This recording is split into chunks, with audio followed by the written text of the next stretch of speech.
சிம்ம ராசிக்காரர்கள் அற்புதமான 16 நாட்கள் எல்லா விதமும் ஏற்றமும் சந்தோஷமும் தை மாதம் முழுவதும் காட்டுகிறதுனால் அடுத்த வரக்கூடிய 15 நாட்களும் உங்களுக்கு நன்மை தான்.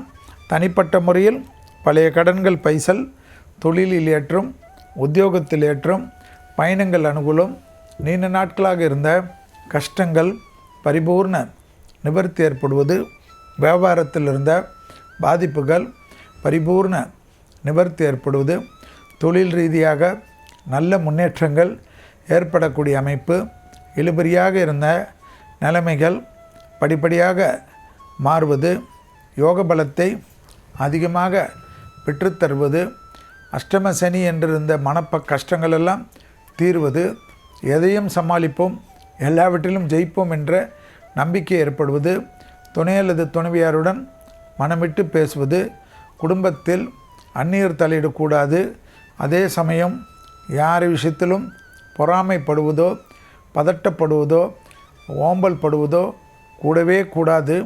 அந்த விஷயங்கள் எல்லாமே உங்களுக்கு எதிரான பிரச்சனைகளை தூண்டி விட்டுவிடும் என்பதை ஞாபகத்தில் வைத்து கொள்ளுங்கள். உங்களுக்கு இருக்கக்கூடிய விஷயத்தில் ஆனந்தமாகவும் பேரானந்தமாகவும் இருக்கக்கூடிய சிம்ம ராசிக்காரர்கள் படிப்பு, உத்தியோகம், தொழில், வியாபாரம், முன்னேற்றங்கள், பேர் புகழ் எல்லாம் கிடைக்கும். விநாயகரும் காரியசித்தி மாலை மந்திரமே ஜபம்.